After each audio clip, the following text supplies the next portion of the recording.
Tank, here we go. Come on, passenger princess. Another day. You ready for it? Can't wait. Early start.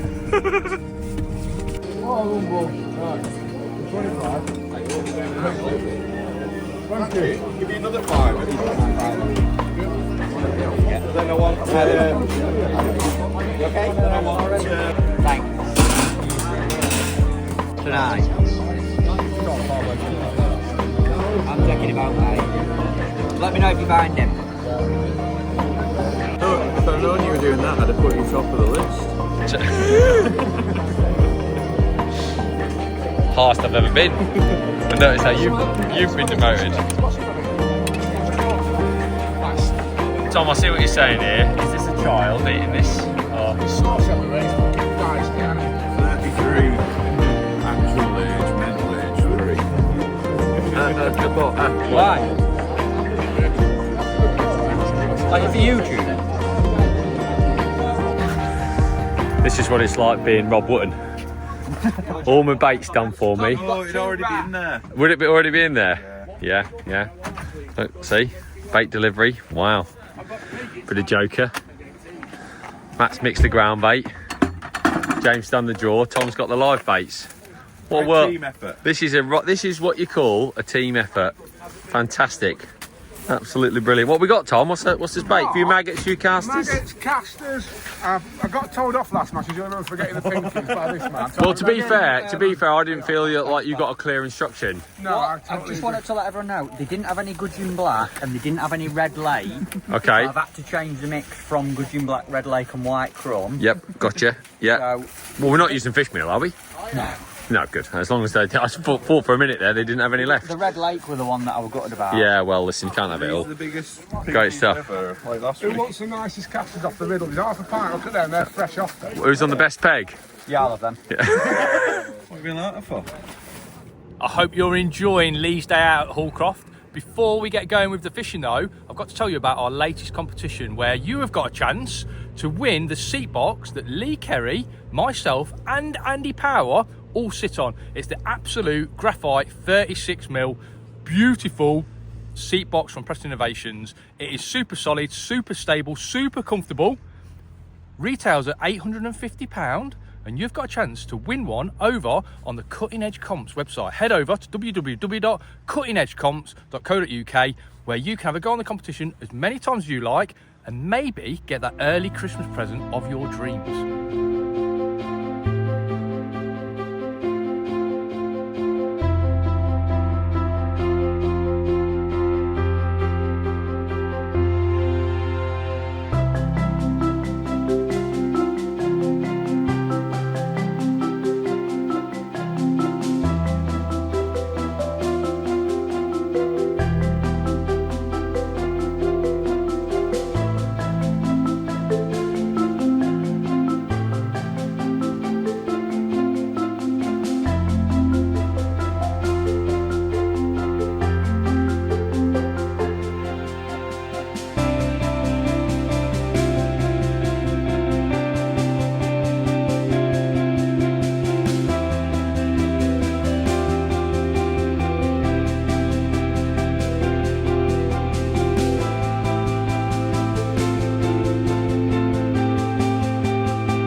Right, we're at the peg ready to go.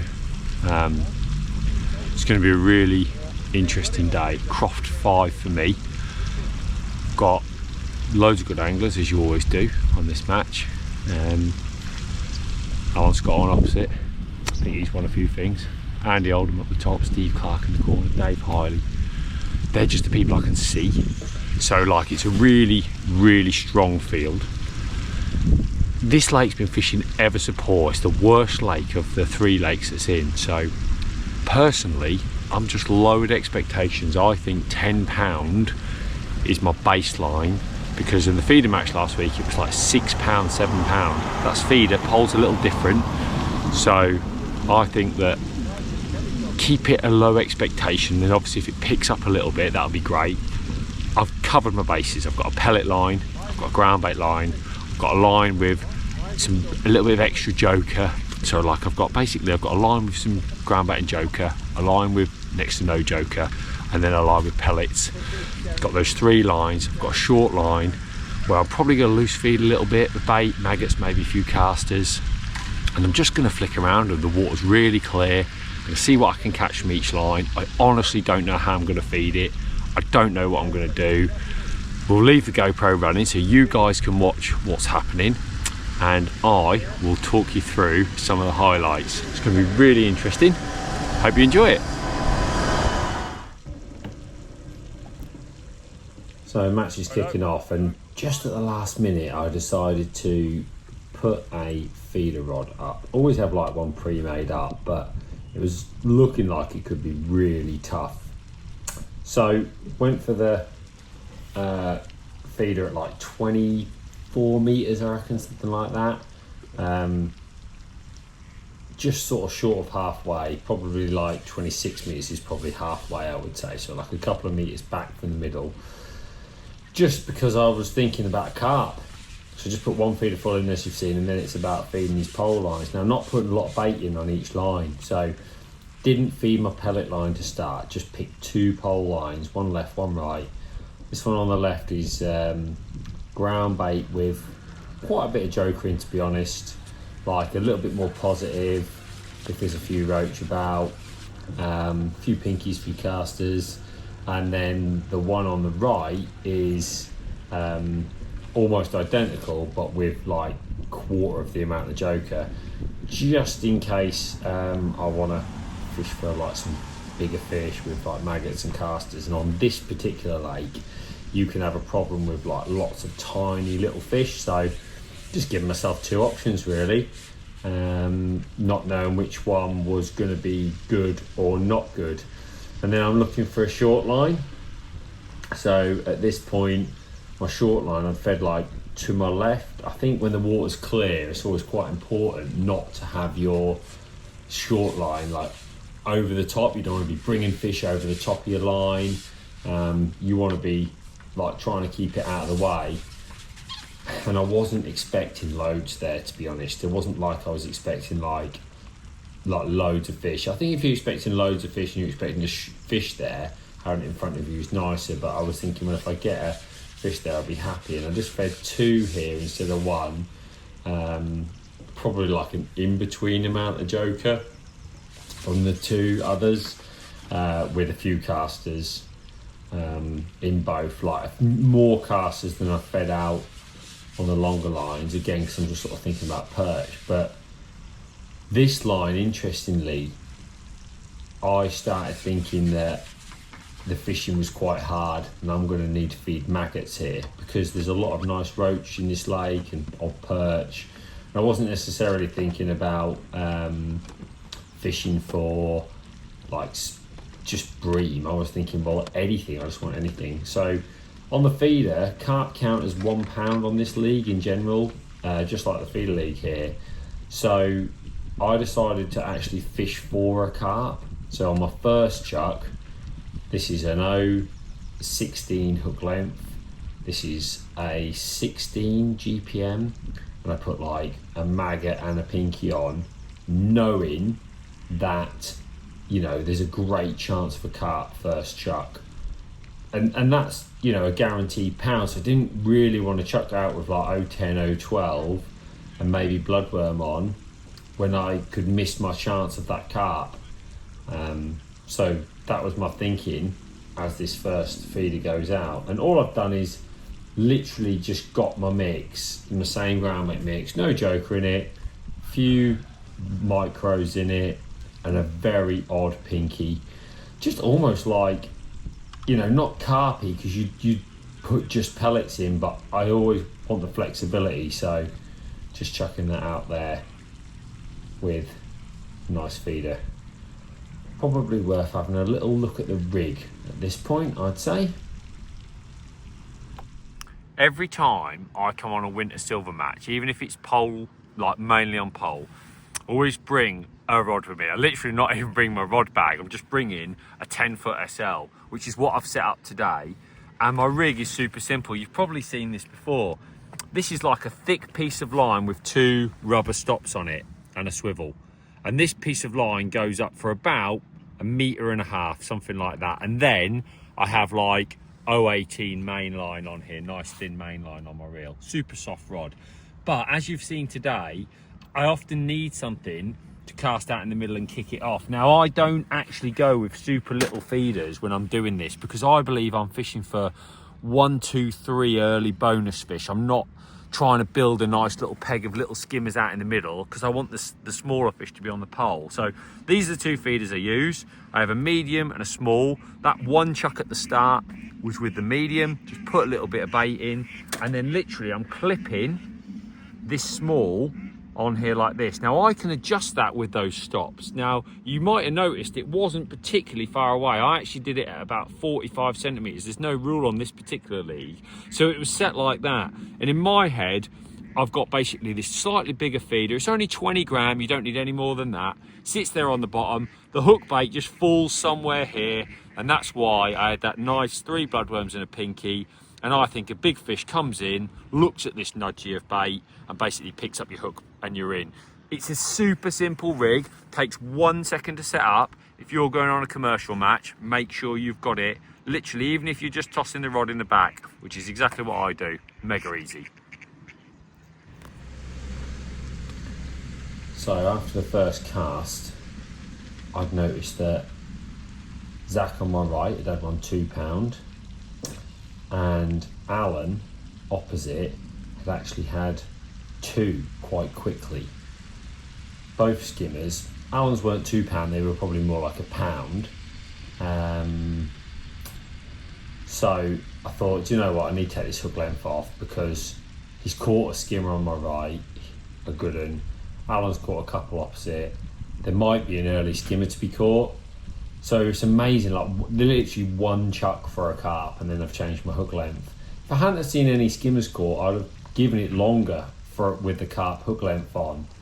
But this is like a change, so this is like a 16 SFL, 012, and on this chuck I've got like 3 bloodworms and a pinky on. Just thinking, well, there is an odd skimmer. I also had a couple of like slow movements on my tip on that first cast, which I left out for like 10 minutes, probably longer. I think it was more like 12 minutes. I just, you know, I wanted to give myself the best chance for carp. And by changing the hook length, I mean, that just shows like literally 1 cast and I'm making the decision to change, but only based on what's happening around me. So obviously getting settled in with this next cast, just thinking skimmers are going to be, you know, the thing is a £2 skimmer, you need 2 carp for that, so it's obviously worthwhile. And about 5 minutes into the cast, it's gone round. And immediately I knew it was a good one, so this feels a good fish. So you're really gonna take your time. Like, you know, when you've hooked a decent skimmer on 012 and a 16, and of course you don't know where it's hooked, super soft rod, just take your time. Just take your time, you know, it's not a race still at this point. I think it's like those 3 fish been caught. And I'm thinking to myself, well, if this is a 2-pounder like Zach's fish, then, you know, what an amazing start to my day. And it certainly feels that sort of size. Always keeping the rod dead low. Really important, like dead steady. Just steady winding if you can. At this point, I'm sort of thinking, can't quite wind this, I've just got to take it steady. So almost like as it starts to come towards you, just take the opportunity to wind. It's great though, you know, like this is exciting. This is, you know, when you're in a team match like this, you know this is an important fish. And I've got to be honest, even at this point, I'm thinking this is a definite 2-pounder, might be a little bit bigger, which is rare. You know, you don't catch many like real big fish, but you know, that sort of big hook bait and bigger feeder and just being a little bit more patient, if there's one there, it's obviously giving you a good chance of catching it. I literally keeping rod low to the last minute, and you can see by the swirl it was a good one. So I'm not saying that's 3 pound, but it's not far away. It's certainly 2.5. You know, a really good stamp fish and a great start. And I'm so pleased that I changed that hook length, because obviously it's paid off straight away. So literally just going to repeat the process. Same hook bait, 3 bloodworms and a pinky, and get back out, because, you know, now I've got one. I even think at this point, possibly Alan's playing another one. I don't know how Alan's fished. He's obviously in a different part of the lake. Looks like he's got a smaller feeder onto me. And Giacomo Wright hasn't had any more bites, so I'm sort of thinking there's a good chance of another one here, because I'm actually thinking at this point it's going to be a good day. The fishing looks like it's going to be really good, because we've all caught these like early skimmers.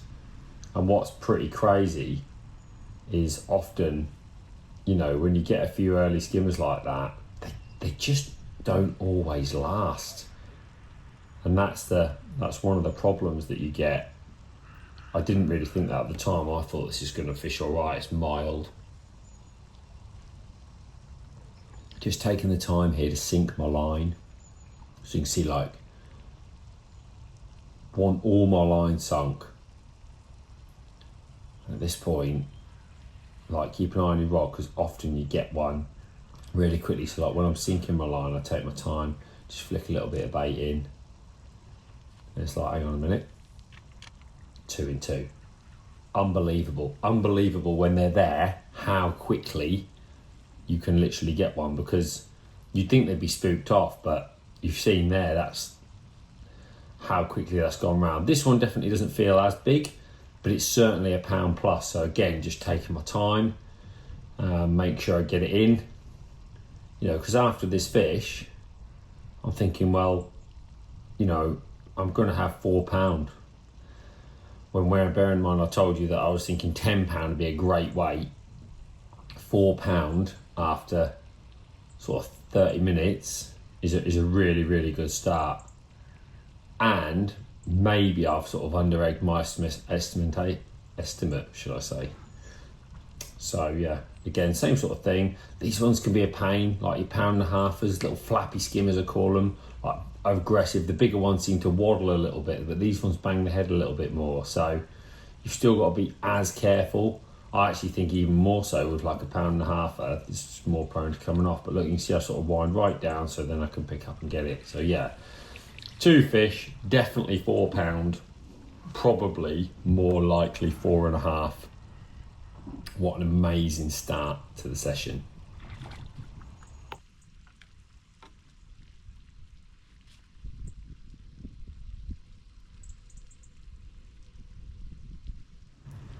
Now, sadly, there was no more bites on the feeder. Zach didn't have any more. I think Alan had 3. I've got 2. Nobody else caught any. Went on the pole, and amazingly, that was my first fish after 50 minutes of fishing. So, that's fishing the pole. I mean, I had a good 1.5 hours on the feeder. There was nothing being caught. It's 1.5 hours before I shipped the pole out. And then literally on the pole, no bites at all. And I'd just been resting this long line, and I dropped back on it and caught that roach. And it was a little run of roach that I caught at this time. Like, see me just loose feeding a few maggots on that short line.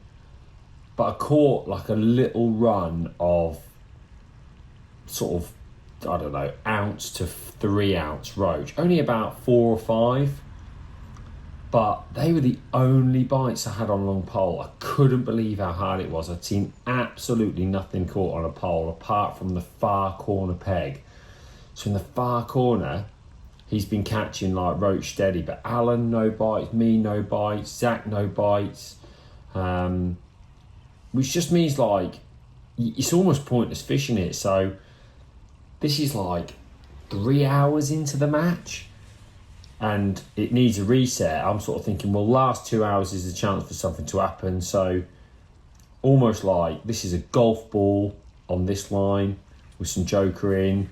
You know, it's pointless going nuts because nothing's eating your bait. It's very obvious that nothing's eating your bait, but just almost like a little reset. And I'm thinking, well, I might as well do both lines. So on this one, I put like a golf ball and a few casters on this right hand one. Again, just thinking maybe a chance of one of those big bream towards the end. But, you know, it's very rare for me to like top up both lines at the same time.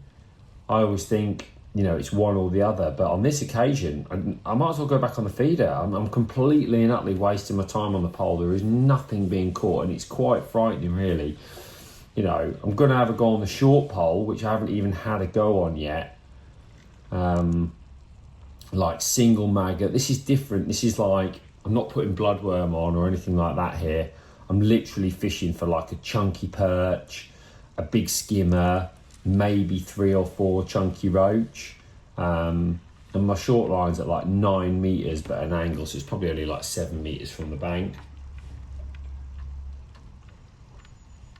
It's probably a really good time to have a little look at the rigs that I've used on these lines. They're super simple, and because the depth didn't change much between the two, it was basically a case of setting up 3 different alternative rigs, and I could use them across all my pole lines because the depth was give or take an inch. It was perfect, so I could just literally tweak the float. Let's have a little look at the rigs. Right, let's look at the rigs that I've set up today. I always go with the same float for all my maggot and pinky style fishing. And all I've done today is I've basically covered my options with weight of rig. It's about, well, it says 60 inches on my top kit. Look, here are the 2 marks, and this is the difference in depth between the short line and the long line. It's literally nothing. So I've used the same rigs for both, and I'll literally just slide that rig up for the short line and obviously for the long line, whatever I need to do. Now I'm using F1 maggots, and I've set up 4 12s, 4 14s and 4 16s.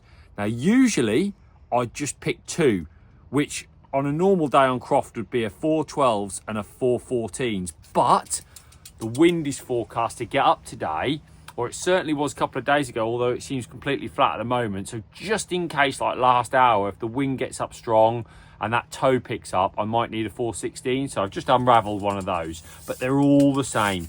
I have this like tapered bulk shot, so effectively you can see there it starts number 10s and they go 1 inch, 2 inch, 3 inch, 4 inch, 5 inch, 6 inch. I literally just spread it out like that, super simple.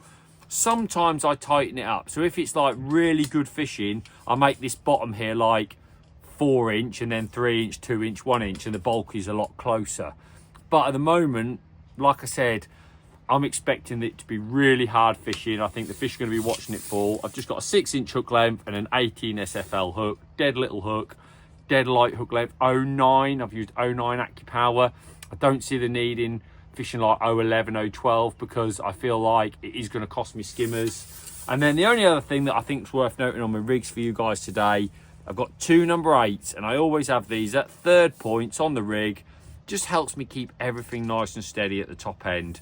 Dead light number 4 elastic, and you can see there I have about 15 inch between float and tip. I can use the short line, the long line. It's not a massive line, and this main line is 014. So 014 main line, 09 hook length, 3 rigs like that, literally 4 12s, 4 14s, 4 16s. The only other rig that I have put up today is a 4 14s F1 pellet.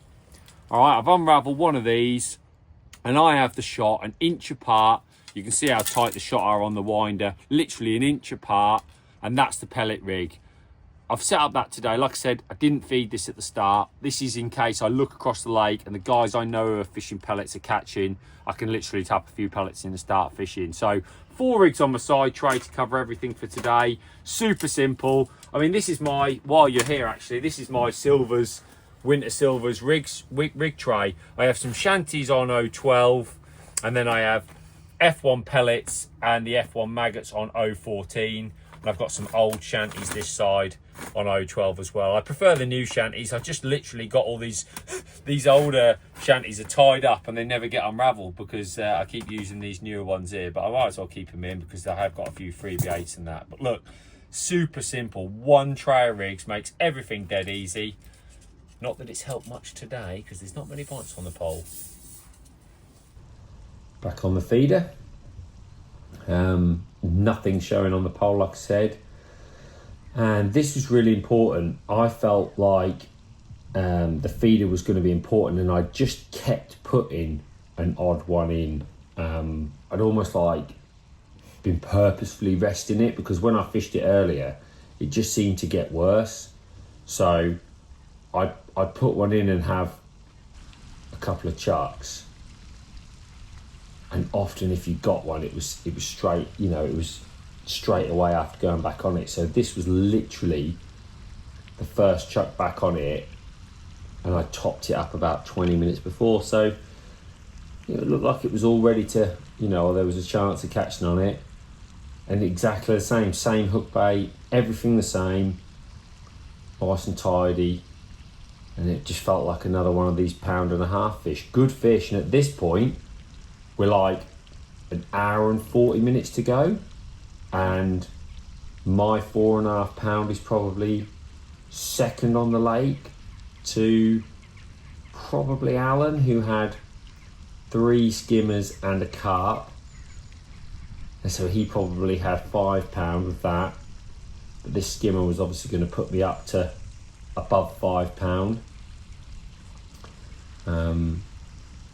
Andy Oldham in the corner had 2 or 3 decent stamp perch, and the lad in the other corner to my left on the far bank, he'd caught quite, you know, a few roach and that. He never looked like he was going to get to a big weight, but he was getting some bites. And then Richard Evans on my left was catching, had caught like 3 carp, so he had 3 pound with his 3 carp, but a really worthwhile fish. You know, and I was starting to think to myself, well, you know, this is massive.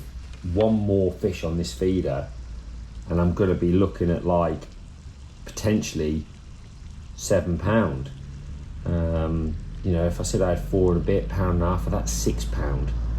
So another real good stampy fish on the feeder was going to put me in good stead. So just the same again, really. I wasn't sure if I was going to catch one straight away, because you don't always catch one straight away, like after it. But on this occasion, I was like, well, I caught one straight away before, so this is the chance. There's a great chance of this going around again. So literally, that's why I'm taking my time so much, because I just think it's so vital, this cast. Got to be right on the money, and hopefully it's going to go round.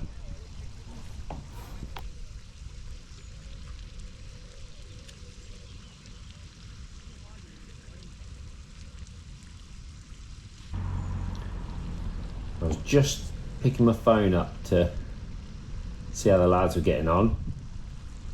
This going round again. This wasn't quite as quick. This wasn't 90 seconds. This was like another 5 minutes. And I was like, this is a proper fish. This is another proper fish. Definitely a little bit bigger than the 1.5 pound. And for the first time in a long time, it's quite exciting, because I felt my 6 pound had probably pushed me into the lead, or very close to the lead at this point. And I remember thinking, this is a good fish. So it's going to put me on 8 pound plus, which is going to be a little cushion ahead if people get like a late run or anything like that. And of course, I've still got my late run to go, hopefully on the pole. But just really taking my time. I mean, this is, you know, when you sometimes fishing isn't always hectic, and you're watching the highlights of what was a very slow match. But these moments are really exciting because you know it's a really important fish, especially when it's a team match, and that's what makes the big difference, the fact that it's a team match. So again, look, just keeping everything nice and low, and then hopefully up she comes. Again, not as big as the first one, but a good 2 pound fish. So, you know, plus my roach, probably had like 10 ounce of roach. As it happens, I'm up to 9 pound at this point, which is a great place to be, and a little bit of a cushion, and hopefully a few fish at the end. But for now, got to stick with this feeder because there's a great chance of obviously a few more.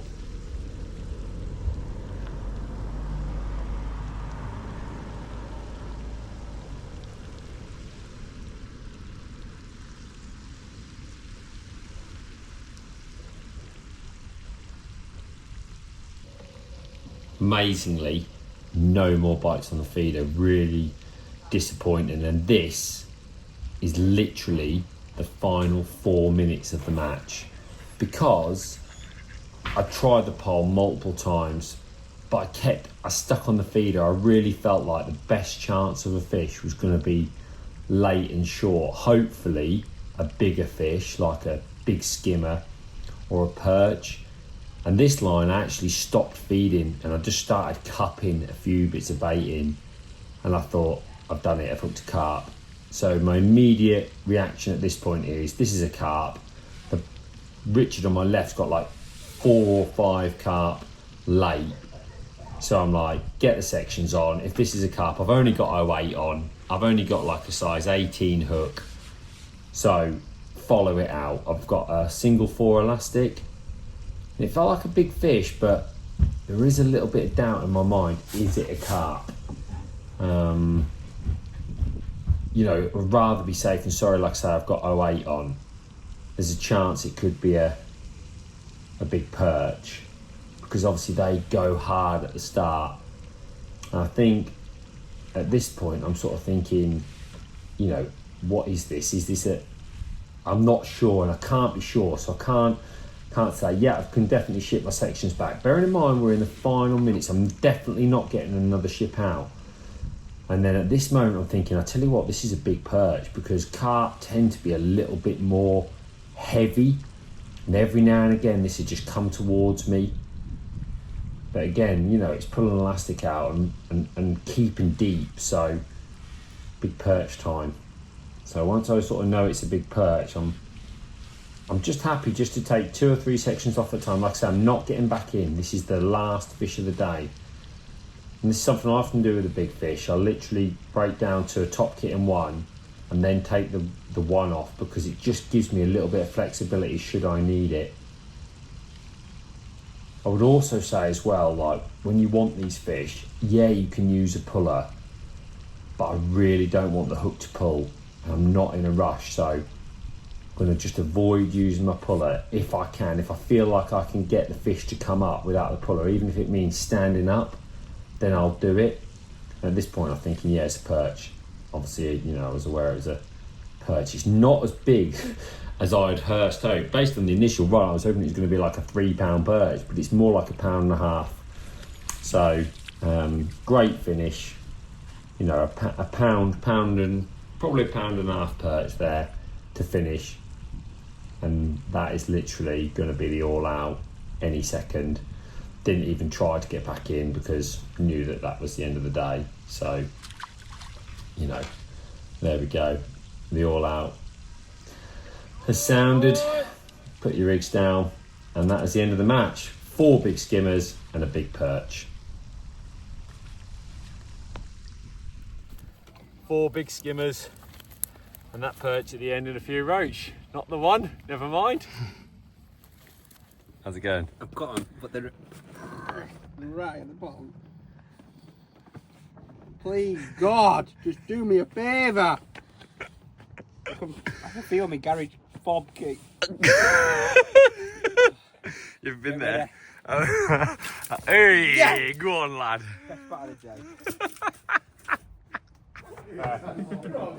Why'd you explain sending? Right then, fellas, sections first. Section first, section A, Malt Out Island, 5 to 33, which will be a changed one, with Ben Holmes getting £50. Second is James Den, which will be £25. Boo. Why is £23? Sorry, James.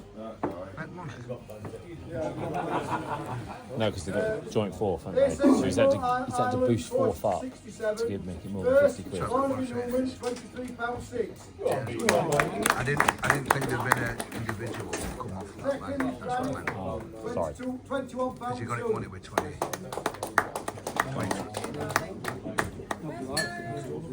B section, Malt Outer, 11 to 36. First, Richard Drage, £19.4. Well done, Rich. Second, Mick Miles. Well done. Michael. Well done, Mick. I will raffle, so I might as well win that, innit? Richard Outer, 39 to 66. I'm our treasurer, so. First, Drew Randall. First £8. well done. Second, Will Day, £5.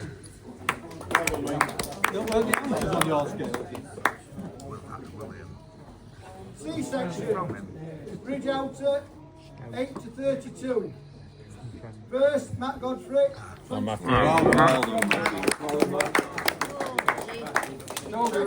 Chris Greensides, £13.3. Well done, Chris. Blanking after 3 hours. You don't wait for now, do you? Unfortunately, Adam's been one has changed.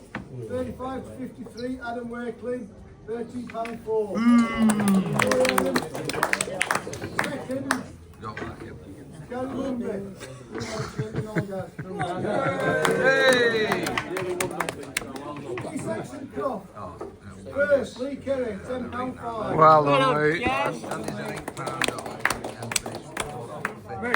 Second, James Fix, £9.12. D section, Bridge Island. Right, we're back. The gear is unloaded and we can have a little look at the results. As you've seen, I've had £10 and 5 ounces. There's the weigh sheet. Managed to win the section with that.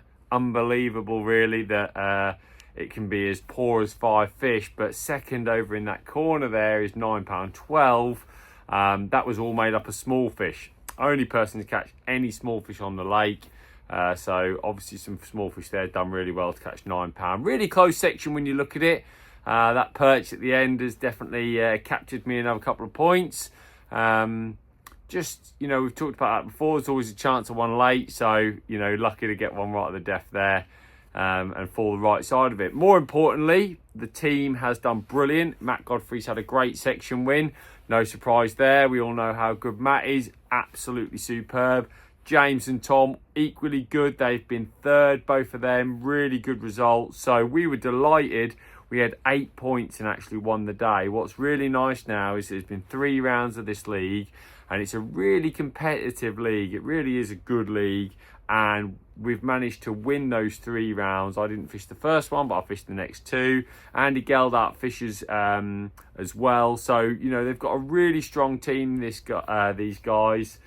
And, you know, to get 3 wins on the board, it's a great start to the league. The league actually works by your best 8 results from 10.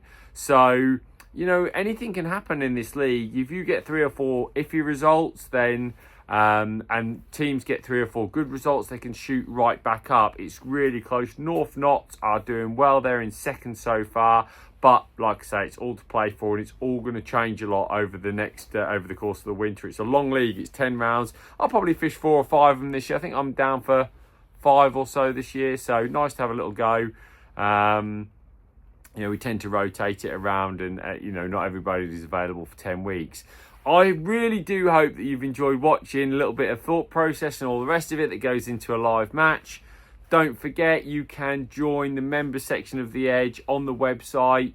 basically, if you go to www.anglingedge.co.uk, you can join there, where we really do go into the detail. We've obviously got underwater coming up, which is fantastic, and we've got Andy Power now on board, so there's loads of info on there and the back catalogue. So really hope you see you guys there. And if you don't want to join on the website and you just like joining on YouTube, you can go on YouTube and join the members section of YouTube as well, which is great because a lot of people like to watch on YouTube. So if you you know, basically you have to do that on your Mac, so go on your Mac and click join on the Edge page and you can sign up there as well. Either way, really do hope you've enjoyed this video and hope to see you again soon.